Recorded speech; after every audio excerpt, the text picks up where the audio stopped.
D'accord, bonjour. Tom, merci de nous avoir allumés juste en collectant l'offrande. C'était merveilleux. Eh bien, bonjour tout le monde ici. Comment va tout le monde aujourd'hui? Vous levez le pouce, OK? Vous pouvez faire du bruit ici, c'est bon. C'est un plaisir de vous avoir ici. Et pour ceux d'entre vous qui nous rejoignent en ligne, je sais que vous êtes avec nous depuis le début de la matinée, mais je veux juste parler à quelques groupes de personnes différents. Je sais que nous sommes tous une grande famille. Je veux parler à notre famille de Bethel dans la région.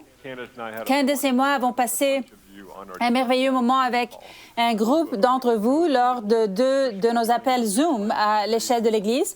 C'est juste amusant de voir les visages, c'était amusant de voir les animaux et les chats des gens, ainsi que leur cuisine, leur chambre. Vous voyez à quoi ressemble la maison de tout le monde à l'intérieur. Je veux juste exprimer ma gratitude continuelle à notre famille d'Église qui navigue juste tant de choses, comme nous le faisons tous. On se demande pourquoi ceci et pourquoi pas cela. Merci d'être engagé et fidèle dans l'expression de vos opinions et de vos pensées, tout en restant fidèle à la vision d'ensemble. Nous voulons juste dire merci à notre famille de Bethel, évidemment à ceux qui sont ici aussi. Ensuite, à notre famille mondiale, nous voulons simplement vous accueillir, quel que soit l'endroit où vous regardez ou écoutez dans le monde aujourd'hui. Je suis toujours étonnée par les gens qui conduisent sur la route et regardent l'Église en même temps. Je veux juste dire, vous ne voulez pas que Dieu se manifeste trop pendant que vous conduisiez. Mais nous sommes juste reconnaissants. Je sais que des gens du monde entier nous regardent en ce moment. C'est tellement amusant. Si vous êtes en train de regarder en ligne et que vous êtes en dehors de cette zone, je veux que vous écriviez dans le bavardoir d'où vous regardez. C'est amusant pour nous de savoir jusqu'où cette émission va réellement. On se laisse jamais d'apprendre, on ne se lasse jamais d'apprendre que dans certains des coins les plus reculés de la planète, quelqu'un a simplement faim de Dieu. Cela nous apporte beaucoup d'encouragement et nous donne un sens encore plus fort à ce que Dieu nous a tous appelés à faire.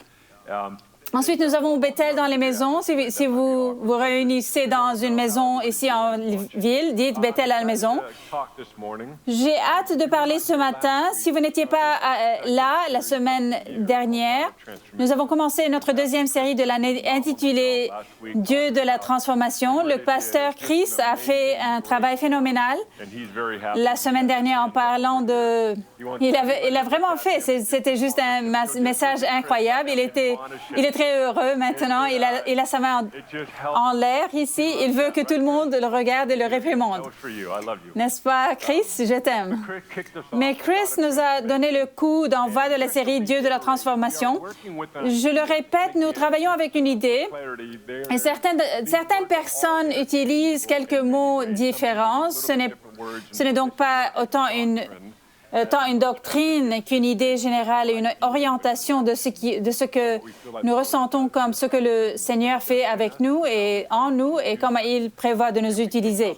Nous avons commencé l'année autour du sujet de Dieu du réveil. L'idée, c'est que lorsque Dieu vous touche, vous êtes renouvelé, vous avez une rencontre. Combien se souviennent de ce moment où Dieu vient de vous rencontrer? C'était du genre, je suis une personne différente. Avant ce moment, j'étais d'une certaine manière. Et après ce moment, je suis une personne complètement différente. Vous avez été réanimé. Vous avez été ramené à la vie pour nous tous, surtout quand nous avons abandonné notre vie à Jésus.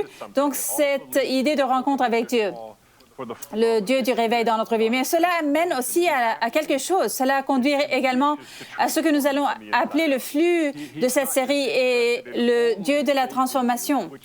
Il a en fait l'ambition de vous transformer de l'intérieur à l'extérieur. Il ne veut pas seulement vous sauver, mais il veut aussi vous transformer. Oui, Seigneur, merci. Je suis si content qu'il ne nous ait pas rencontrés une seule fois et qu'il nous ait laissés pour le reste de notre vie. Il a fait autre chose sur lequel nous allons nous plonger ce matin. Ensuite, l'autre idée et que lorsque vous êtes transformé de l'intérieur, vous vivez dans un monde, dans une société, une culture. C'est peut-être votre maison au lieu de travail, mais pour certains, c'est votre propre Église même. Vous vous rendez compte, wow, ce qui se passe à l'extérieur n'est pas la même chose que ce que Dieu fait à l'intérieur de moi. Il y a tellement de niveaux différents à cela. Il y a tellement de niveaux différents à cela. Vous changez dans votre maison, votre entreprise, votre lieu d'influence jusqu'à l'échelle de changer les villes et les nations et finalement la planète. C'est de là que vient le mot « réforme ». Lorsque vous êtes transformé, vous commencez à réaliser, mec, que puis-je faire pour réformer le monde extérieur de moi? Nous avons cette idée avec laquelle nous travaillons cette année. Je suis tentée d'annoncer le nom de l'un de nos conférenciers invités pour l'automne, mais je le garderai pour plus tard. Ce serait très probablement en novembre, dont nous allons parler du Dieu de la réforme. Vous savez, nous vivons actuellement une opportunité de traiter et nous occuper de nous-mêmes plus que ce à quoi nous sommes habitués. Avec la pression accrue de la vie dans le monde aujourd'hui, ainsi qu'un peu d'isolement, si c'est bien maîtrisé, nous verrons un peuple plus fort sortir de l'autre côté. Heureusement, je n'ai pas cette histoire moi-même, mais j'ai entendu dire que beaucoup de mes amis n'ont pas réalisé, comment le dire, au cours des 5 derniers mois, leur relation avec leur conjoint a été mise à rude épreuve, à niveau sans précédent. Ils n'ont pas réalisé que si vous passez autant de temps ensemble, d'autres choses remontent à la surface. Et en fait, c'est un peu vrai. Je dirais juste pour moi-même, des choses sont remontées à la surface. Je me dis, waouh, je ne savais pas que cela se passait. Pour certains parents qui sont ici et qui regardent en ligne, on se dit, waouh, j'aime mes enfants, mais je ne sais pas. Maintenant, je dois me demander, est-ce que je les aime? Est-ce que je les aime vraiment? Mes enfants, après 5 mois, ça continue. Qu'est-ce que c'est? Il y a tellement de pression et d'isolement et nous sommes limités dans la façon dont nous pouvons nous échapper. Nous n'avons plus toutes les options dont nous disposions auparavant, même si c'est une douleur et un tracas.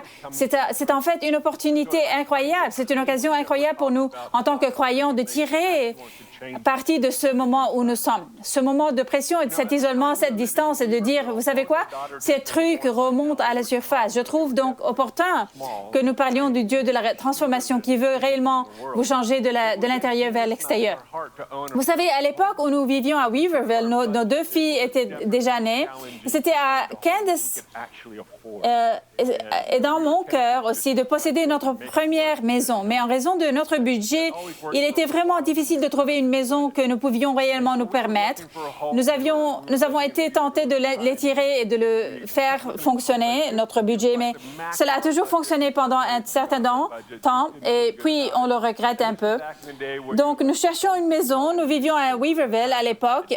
Nous avons continué à chercher ces maisons, mais il était au maximum de notre budget et d'une certaine manière, au-delà de notre budget, nous ne sentions pas bien à ce sujet.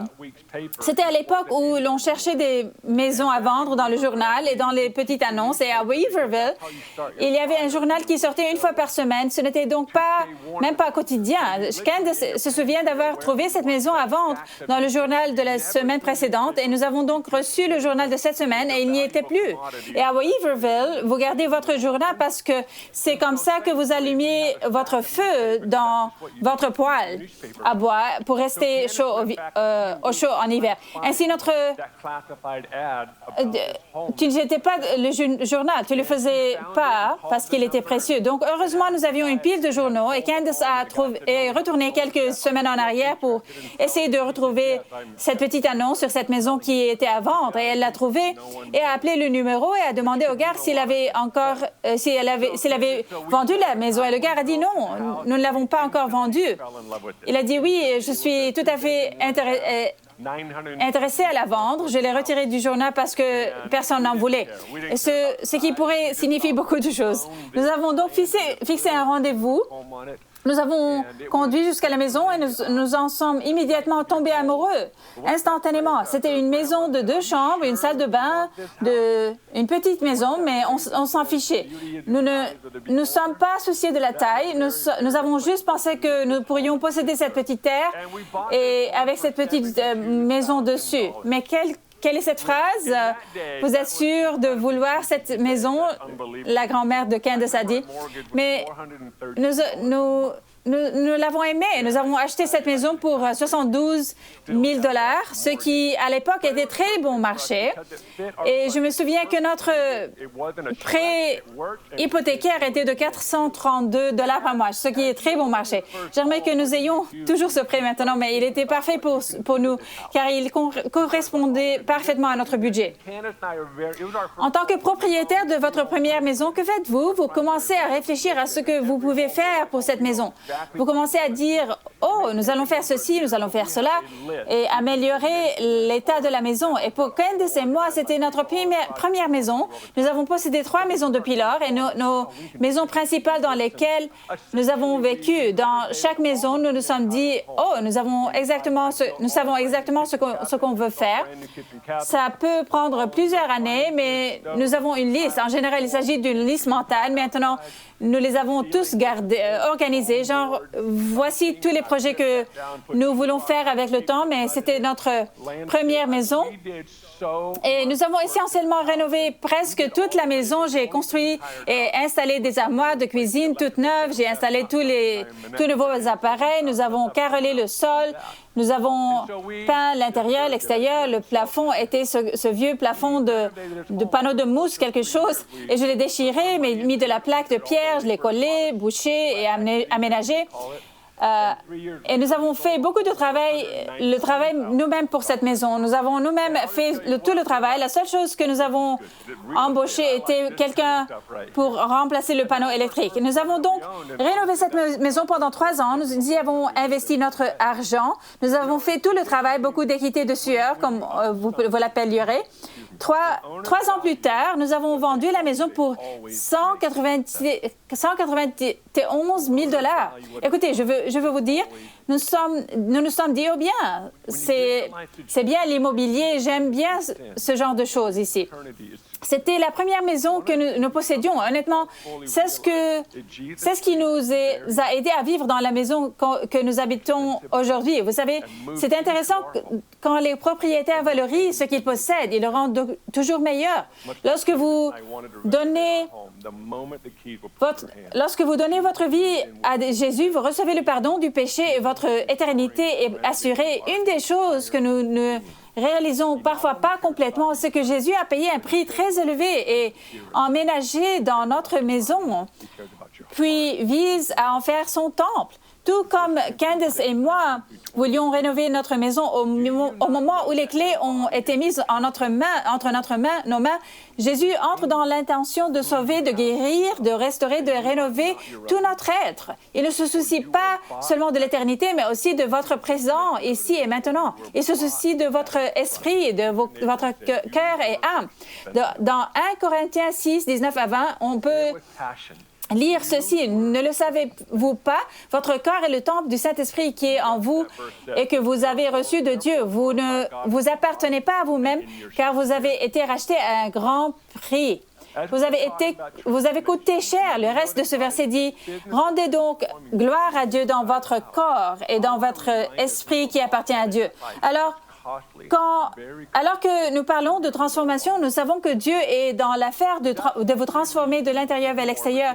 Et je veux nous rappeler que nous avons été achetés à un prix. C'était coûteux, très coûteux, et nous n'appartenons plus à nous-mêmes. Il y a 3 raisons pour lesquelles Dieu veut réellement vous transformer. Il y en a plus, mais je veux parler de 3 aujourd'hui. La première est qu'il veut rompre le contrat du péché. Il est en fait passionné. Il a payé le prix nécessaire pour rompre ce contrat et il veut que le contrat du péché soit retiré de votre propre vie. Il veut vous sortir de sous le poids du péché et de la mort. Il veut vous faire entrer dans la vie, dans la grâce et la pitié, car c'est là c'est là qu'a lieu la véritable restauration, la rédemption. C'est pourquoi il veut vous transformer, il veut rompre le contrat. Numéro 2, nous sommes son chef-d'œuvre. Nous lui appartenons. Nous n'appartenons plus à nous-mêmes. Nous lui appartenons à lui, en fait. Si je peux faire passer une chose aujourd'hui, c'est cette idée que nous n'appartenons pas à nous-mêmes. Souvent, surtout dans le christianisme occidental, parfois, notre lecture de l'Écriture, nos dévotions, nos plans de croissance spirituelle, notre élan dans la vie tourne en grande partie autour de la question de savoir comment cela me sert à moi. En quoi cela m'aide-t-il? Comment cela me permet-il d'arriver là où je vais? Comment cela m'aide-t-il à accomplir ce que Dieu a appelé? C'est généralement très centré sur moi, c'est très myopique. Je pense qu'il est vraiment crucial, surtout à notre époque maintenant. Je parle juste de la vie occidentale normale. L'accent est tellement mis sur moi et sur la direction que je prends dans la vie.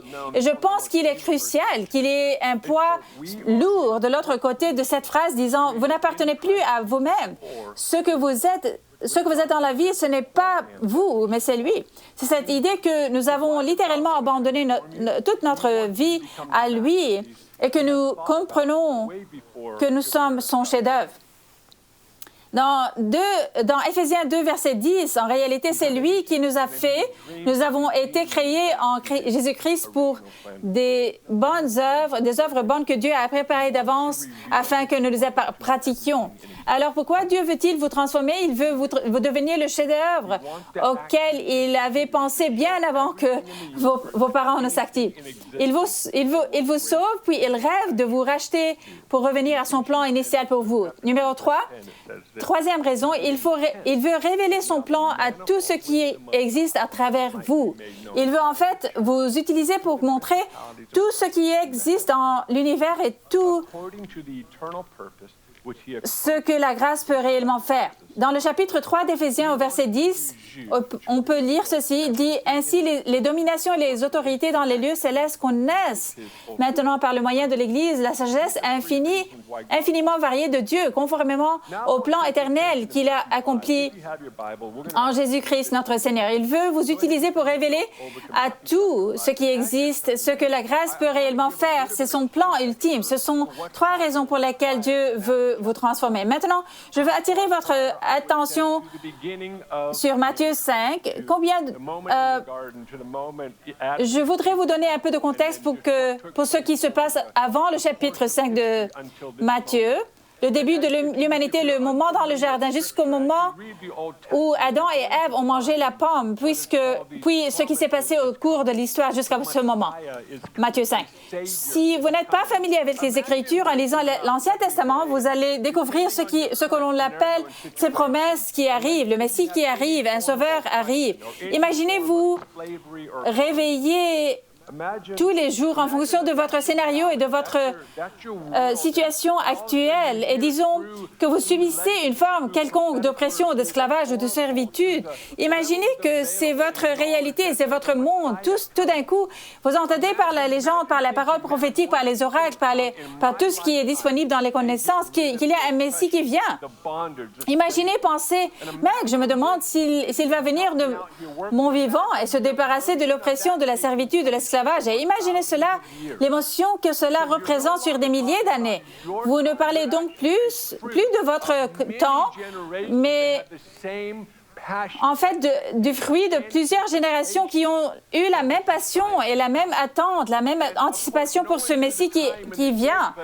Et bien sûr, personne ne connaissait l'heure et la date, mais vous imaginez que si vous étudiez les Écritures, vous remarquerez qu'il semble y avoir cette accélération. Il n'est plus réparti dans l'histoire de l'humanité. Il s'agit maintenant d'entrer dans ce moment où Jésus est essentiellement né, mais tout est en train de se compiler.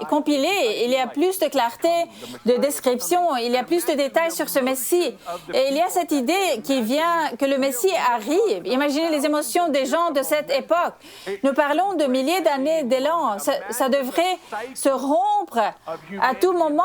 Imaginez la psyché de l'humanité en ce moment. L'émotion, le désespoir, l'excitation et la dépression aussi. Dépression. ce n'est pas arrivé, ce n'est pas ce qui s'est passé avec mes parents ou mes grands-parents. J'espère que cela se passera avec moi. Et cela arrivera-t-il un jour? Ce sont les questions posées. Ce sont les pensées, les émotions qui se trouvent à l'intérieur de la psyché, de l'esprit, du cœur et de l'âme de l'humanité. C'est cette tension. Puis il y a ce moment où Jésus est né. Si vous attendez de quelqu'un qu'il vous libère de l'oppression, de la servitude et de l'esclavage, vous pensez à une grande entrée en scène. Vous pensez à un calvaire royal arrivant sur des chevaux parfaits avec des bannières et des armes. Vous vous dites, c'est le moment de la guerre. Et au lieu de cela, Jésus ne vient même pas de cette manière. Il vient à l'opposé. Il est né d'une manière super humble et honnêtement si inférieure selon les normes humaines de la façon dont un Messie devrait venir. Donc, bien sûr, c'était déroutant, du genre, attendez, cela ne peut pas être Jésus. Il n'y a pas moyen que ce soit Jésus. Vous et moi pouvons lire l'Écriture et dire, ah, c'est Jésus, il suffit de l'embrasser. Mais non, c'est difficile à comprendre. Cela ne s'est pas passé comme vous l'aviez prévu, donc nous le rejetons toujours. Et quand vous attendez de quelqu'un qu'il vous libère de l'oppression, à ce moment, c'était l'Empire romain. Il pense, il faut renverser César. Nous devons renverser l'Empire romain. Alors, bien sûr, quand Jésus se présente dans une crèche, dans une petite ville ou un village isolé, il se dit, ça ne peut pas être lui. C'est pourquoi toute l'institution religieuse n'a pas pu comprendre que c'était la promesse prophétique pendant des siècles. C'est la dynamique dont il est question ici. Ainsi, quand vous imaginez Jésus, nous lisons à son sujet depuis le jour de sa naissance jusqu'à l'âge de 12 ans, environ. La dernière chose dont on entend parler à 12 ans, c'est qu'il grandissait en sagesse, en taille et en grâce devant Dieu et devant les hommes. Ensuite, Jésus disparaît en quelque sorte du radar. Il ne disparaît pas exactement, mais les registres ne tiennent pas vraiment compte de ce qui se passe dans entre l'âge de 12 et 30.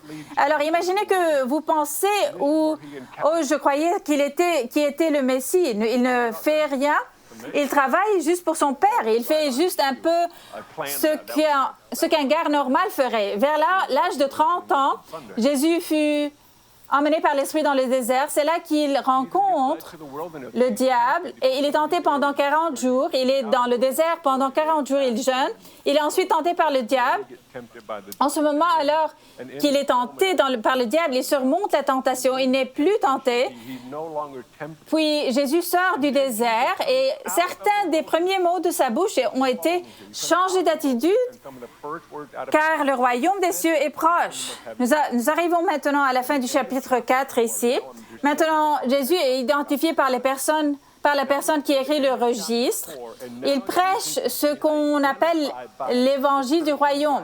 Maintenant, si vous saviez, vous pensiez, OK, vous savez quoi? Peut-être que Jésus a eu besoin de 30 ans pour stabiliser ses pieds, se mettre en place sur terre. Maintenant, il va être le Messie, il va libérer le peuple. Je veux dire, si vous entendiez que Jésus était sur le point de prêcher et que vous entendiez cet homme, Jésus, sa renommée grandissait, combien se présenterait pour ce premier message, ce premier discours? Surtout si vous attendez, c'est des générations pour cela.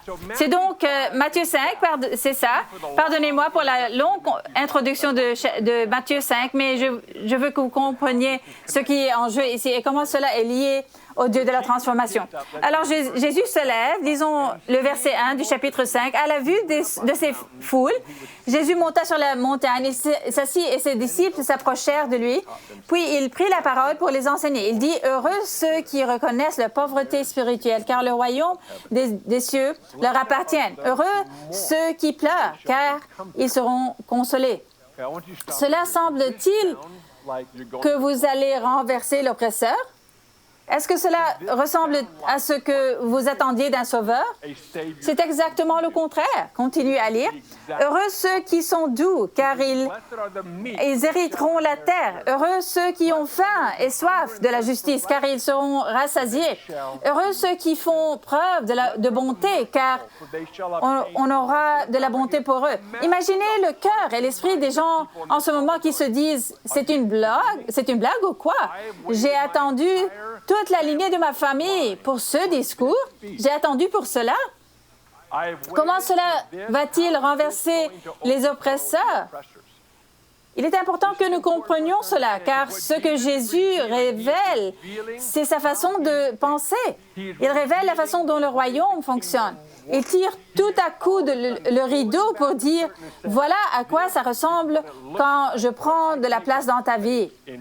Voilà à quoi cela ressemble quand vous me laissez entrer dans votre vie, parce qu'il a payé le prix ultime. Et quoi que les propriétaires apprécient vraiment, ils veulent l'améliorer toujours.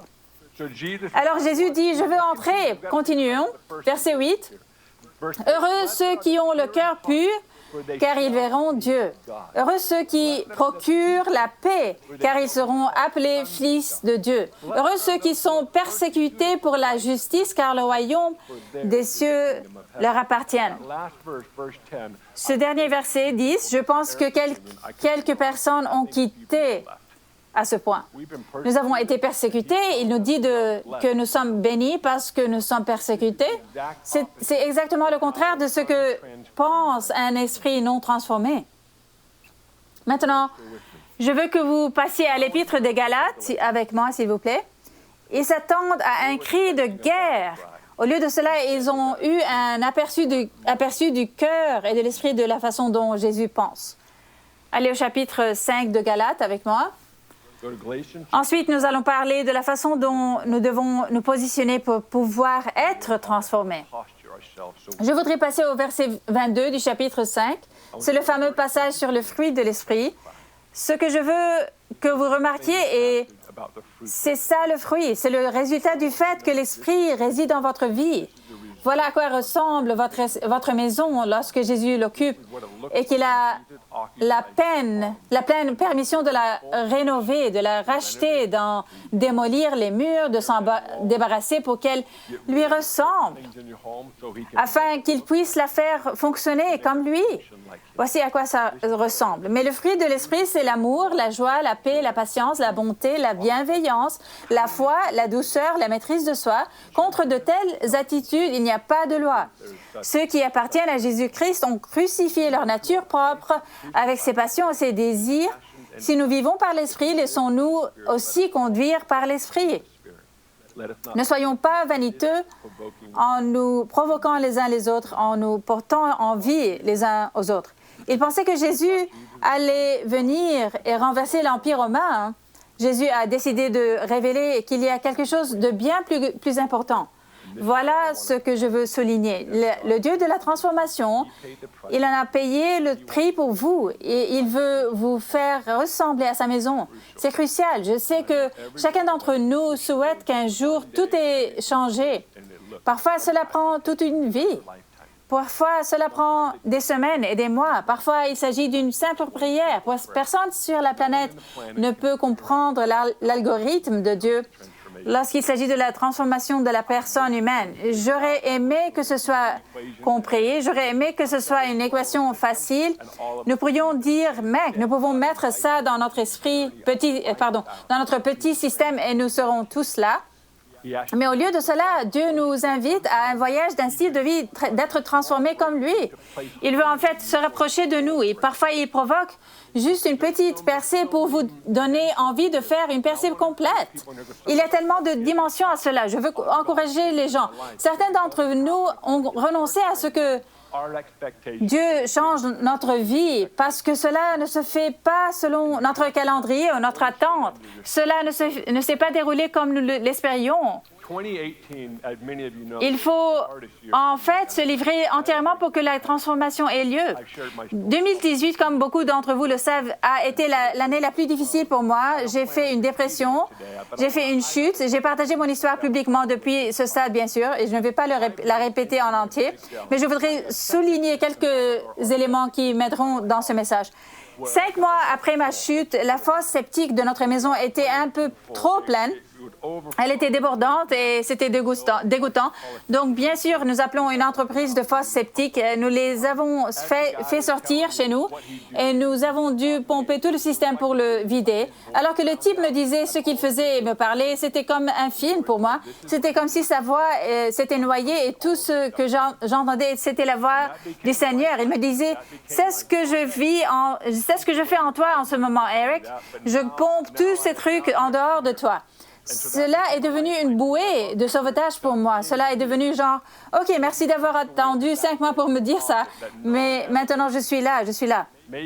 C'était du genre, OK, il y a des trucs là-dedans qui étaient peut-être cachés dans le placard de la chambre du fond de ma maison et que personne ne regarde jamais. Peut-être que c'est sous la maison et que je ne savais même pas que c'était là. Ou cela c'était peut-être dans un meuble du garage que j'ai oublié qu'il était rangé là. Mais Jésus a dit, « Hé, je veux avoir accès à tout cela en toi. Je ne veux pas seulement avoir accès au principal salon que tout le monde connaît. Je veux avoir accès aux espaces dont tu ne sais même pas qu'il existait ou dont tu ne voulais pas que quelqu'un d'autre sache qu'il existe. » Et ainsi, 2018 est devenu cette année-là pour moi. Puis, environ un mois plus tard, après que cela ait lieu, je recevais beaucoup de conseils, je suis très bien entourée. Et environ un mois plus tard, j'ai entendu la prochaine chose que le Seigneur m'a dite. Permettez-moi de vous donner un peu de contexte. Ce fut un voyage de 8 mois pour moi. Et je n'ai pas entendu la voix du Seigneur en particulier, mais j'ai senti que sa présence tout le temps, si cela a un sens. Mais voici les 2 choses dont je me souviens clairement qu'il m'a dit au milieu de tout cela. La première, je vous l'ai dit déjà. La seconde, c'était ça. Il m'a dit, « Je te donne un nouveau système opérateur. Celui que tu avais t'a amené à cet endroit dans ta vie, mais de là où je t'amène, tu as besoin d'un nouveau système. » Dieu voulait entrer à l'intérieur et transformer tout à l'intérieur. C'est l'une des plus grandes transformations que j'ai jamais connues dans ma vie. Je prie pour que ce ne soit pas aussi douloureux à l'avenir, mais qui sait? Qui sait? Quel est le point? C'est que Dieu veut entrer à l'intérieur et il veut vous transformer de l'intérieur à l'extérieur. Lorsque vous étudiez l'histoire de l'Ancien Testament concernant la nation d'Israël, vous constatez une chose. Il leur a fallu des centaines d'années pour sortir d'Égypte, mais une fois qu'ils ont quitté l'Égypte, il leur a également fallu 40 ans pour faire sortir l'Égypte d'eux. Ceci est très important à comprendre. Je veux que vous écriviez cela. Il y a 3 façons de se positionner pour être transformé. Ce que je trouve fascinant, c'est qu'il n'y a pas une seule personne dans cette salle ou une seule personne qui regarde, qui se dise « Non, je ne veux pas être transformé, je ne veux pas de Jésus qu'il prenne résidence et réorganise complètement notre vie. » Je pense qu'il n'y a personne qui s'y oppose. Il y a peut-être certaines personnes, mais pas la plupart. Je dirais que la plupart des gens sont du genre, non, je veux être une meilleure personne, je veux être changé de l'intérieur à l'extérieur. Mais avez-vous remarqué que parfois, lorsque la liberté est disponible, il est vraiment difficile de s'en emparer? C'est vraiment séduisant quand on ne souffre pas. Et parfois, lorsque vous souffrez, cela vous oblige à faire quelque chose qui est incroyablement difficile mentalement, émotionnellement et spirituellement. Et la nation d'Israël l'a montré et l'a révélé au cours de son voyage. Il révèle qu'il y avait un moment où ils avaient quitté l'Égypte et pour des centaines d'années de servitude et d'esclavage. Et maintenant, ils sont dans le désert, ils se dirigent vers la terre promise. Et il y a ce moment où la nation commence à crier et à dire, nous aimerions être de retour en Égypte. Il y a donc des moments où, dans notre voyage, nous avons quitté une chambre et nous allons dans la chambre suivante et nous sommes dans ce que l'on appelle le couloir. Et parfois, ce couloir est beaucoup plus long que ce que nous avions prévu. Et il est plein de douleur. Parfois, notre réponse est, je ne sais pas comment aller de l'avant, mais puis-je retourner à la servitude dans laquelle j'étais? Au moins, je suis familier avec cela. Au moins, je suis à l'aise là-bas. Au moins, je sais ce qui se passe passe, c'est familier. Mais parfois, quand je suis dans l'espace, dans le couloir, dans le désert, vous n'avez aucune idée de ce qui se passe. C'est là que l'âme humaine est mise à l'épreuve. Votre fondation est testée. C'est là que votre cran est testé. Vos passions y sont mises à l'épreuve. Je voudrais vous donner 3 éléments qui, je pense, vous seront utiles, surtout pour ceux qui sont dans le couloir en ce moment. Vous êtes peut-être dans le désert. Le premier est celui-ci, lâcher prise de l'orgueil et être humble. C'est assez explicite. Numéro 2, laissez tomber ce qui vous est familier et soyez prêts à vous engager dans votre avenir. C'est incroyablement difficile de s'installer dans quelque chose dont on n'a aucune idée. Parfois, du moins dans mon expérience personnelle, j'ai eu l'impression qu'il fallait me dépouiller de tout pour que l'avenir devienne réalité. C'est incroyablement difficile, mais cela en vaut vraiment la peine. Numéro 3. Lâcher prise de contrôle et abandonner complètement.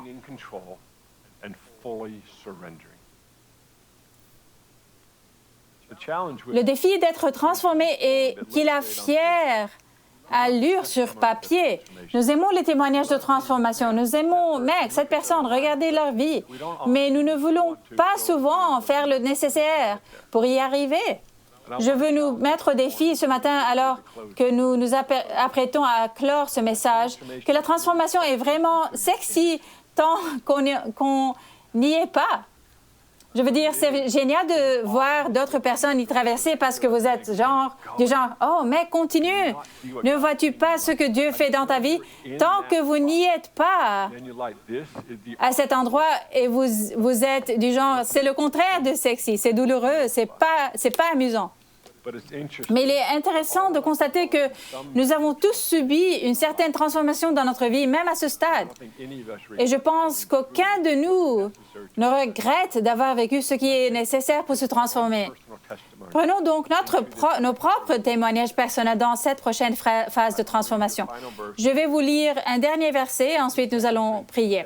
C'est dans 2 Corinthiens, chapitre 4, versets 16 à 18. Voilà pourquoi nous ne perdons pas courage. Et même si notre extérieur se détruit, notre intérieur se renouvelle de jour en jour. En effet, nos légères difficultés du moment présent produisent pour nous, au-delà de toute mesure, un poids éternel de gloire. Ainsi, nous regardons non pas à ce qui est visible, mais à ce qui est invisible, car les réalités visibles sont passagères, et les invisibles sont éternels.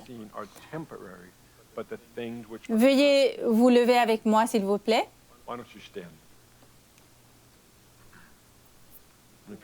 Si vous nous regardez, vous pouvez vous lever à la maison ou simplement répondre avec votre cœur. Je veux prier et je veux aussi donner une chance aux personnes présentes dans cette salle. En fait, il y a 2 choses que je veux faire. Dans cette salle, vous pouvez répondre en conséquence. Si vous regardez en ligne, vous pouvez répondre dans le bavardoir. Je veux prier spécifiquement autour de cette idée d'être transformé. Tout comme Candice et moi, lorsque nous avons acheté notre première maison, nous voulions que cette maison nous ressemble, qu'elle se sente comme nous et qu'elle fonctionne comme nous. De la même manière, Jésus a payé le prix et vous et moi n'appartenons plus à nous-mêmes, nous lui appartenons. Et donc, Père, je prie ce matin pour que nous réalisions que nous ayons été sauvés depuis une minute ou toute notre vie, que nous réalisions que tu veux nous renouveler et nous transformer au quotidien, que tu n'es pas un rénovateur une seule fois ou d'une seule chambre. Tu es un Dieu de tout rénover complètement dans cette maison. Alors, nous nous postons à nouveau ce matin pour dire, Dieu, fais ton chemin ici. Tout ce qui se trouve dans ma maison, même les choses dont je ne suis pas conscient, nous te demandons de faire ressortir les choses qui nous freinent, qui nous gênent, qui limitent ce que tu veux faire en nous et avec nous.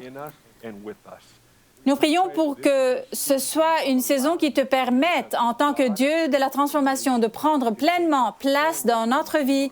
Nous disons donc oui et amen à cela. Ensuite, je veux donner une opportunité aux gens qui regardent en ce moment. même sur Bethel.tv ou YouTube. Si vous n'avez jamais abandonné votre vie à Jésus et que vous vous rendez compte que vous possédez votre propre maison et que Jésus ne possède pas en tant que maison. Et vous réalisez, mec, je veux Jésus, celui qui a payé le prix ultime. Si c'est vous et que vous voulez abandonner votre vie à Jésus et que vous voulez lui remettre les clés de votre maison, pour ainsi dire, alors je veux que vous disiez dans le bavardage, je veux abandonner ma vie à Jésus. Il y a des personnes qui veulent prier avec vous, spécifiquement pour vous emmener à Jésus. Et je veux prier pour vous avant de clore ce culte. Mais c'est le moment pour vous de lui abandonner votre vie entière. C'est le moment où vos péchés sont pardonnés. Votre éternité est assurée, mais vous dites aussi oui à Jésus. Tu peux entrer et transformer tout ce qui me concerne, tout ce qui concerne mon esprit, mon âme et mon cœur. Alors, Père, je prie pour ces gens en ce moment qu'ils aient le courage de dire hey, « je veux abandonner ma vie à Jésus ». Je prie pour que dans les prochains jours, des frères et sœurs chrétiens les trouvent. En raison de l'étape où nous sommes isolés du COVID et tout cela, nous ne serions pas isolés dans cela, qu'il y aurait des moments aléatoires où les gens interagissent avec eux et disent « Oh, tu viens d'abandonner ta vie à Jésus ». Je veux déclarer que quiconque abandonne sa vie à Jésus aujourd'hui, que même dans les prochains jours, vous rencontrerez des gens qui courent aussi avec Jésus. Vous ne faites donc pas cela tout seul, mais vous pouvez être disciplés et formés et encouragés. Je prie donc pour ces gens en ce moment même où ils abandonnent leur vie à Jésus. Amen et Amen.